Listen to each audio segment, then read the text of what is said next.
Hey guys, ఈ video చూడండి.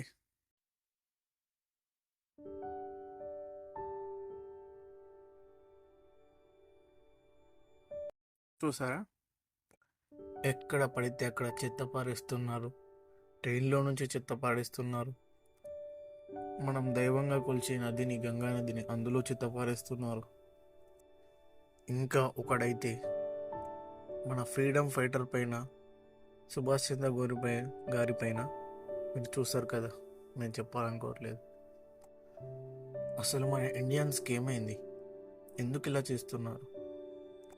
మన ఇండియాలో చూసుకుంటే రోజు ఎక్కడ పడితే అక్కడ చెత్త పారేస్తున్నారు.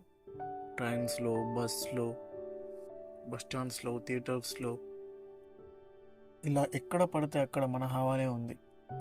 విమల్, కైని, గుట్కా, పాన్ మసాలా తినటం, రోడ్ మీదే ఉమ్మేయడం, 2 నిమిషాల్లో కూడా క్యూలో నిలబడం, చెత్తని డస్ట్బిన్లో కాకుండా ఎక్కడ పడితే అక్కడ పాడేయటం. ఆఖరికి చదువుకున్న వాళ్ళు కూడా అలాగే ఉన్నారు. మన ఇండియన్స్ ప్రతిరోజు పబ్లిక్ ప్లేసుల్లో రికార్డుల కొద్ది చెత్తను పాడేస్తున్నారు. మరియు ట్రాఫిక్ రూల్స్ పాటించకపోవడం, గ్రీన్ లైట్ పడేదాకా కూడా మనకు ఆగదు.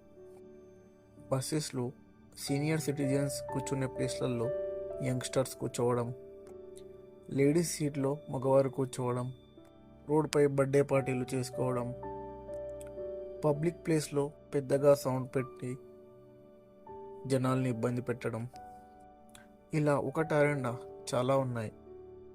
ఇది ఇలా ఉంటే మన ఇండియాలోనే చాలదు అన్నట్టు దీన్ని అబ్రోడ్కు పరిచయం చేశారు. మన ఇండియాలో అంటే మనల్ని ఎవరు అనేవారు ఉండరు కాబట్టి మనం ఏదైనా చేస్తాం. అదే మన ఇండియాలో చేసినట్టు వేరే కంట్రీలో చేస్తే వాళ్ళు ఊరుకుంటారా?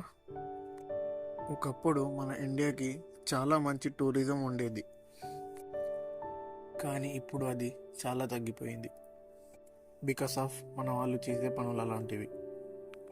మన ఇండియన్స్ బయట దేశాల్లో కూడా ఎక్కడ పడితే అక్కడ చెత్త పడేయటం, ఎయిర్పోర్ట్లో ఏదో పిక్నిక్ వెళ్ళినట్టుగా అక్కడే కూర్చొని తినటం. ఎయిర్పోర్ట్లో నేను తినటం తప్పనటం లే, పబ్లిక్ ప్లేస్లో అందరూ తిరిగే ప్లేస్లో అలా కూర్చొని తినటం తప్పంటున్నా. పబ్లిక్ ప్లేస్లో రీల్స్ చేస్తూ పబ్లిక్ని ఇబ్బంది పెట్టడం, ఇంకా చాలా ఉన్నాయి. మీకు తెలుసా, మన వాళ్ళు తిని ఉమ్మేసిన పాన్ మసాలా, విమల్, గుట్కా, కైని వాటన్నిటినీ క్లీన్ చేయడానికి యుఎస్, యూకే దేశాలు కొన్ని లక్షలు ఖర్చు చేస్తున్నారంట.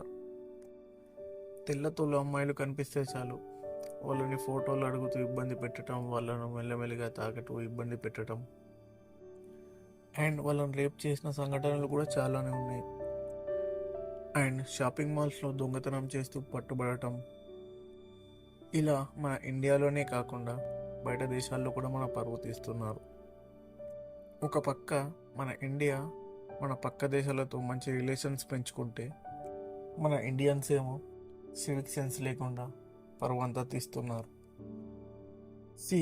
ఫైనల్గా మన ఇండియా పేరు బాగుండాలంటే మనం మన కంట్రీ పట్ల రెస్పాన్సిబిలిటీగా ఉండాలి. అంటే ఎక్కడ పని అక్కడ చేస్తేనే బాగుంటుంది. జై హింద్.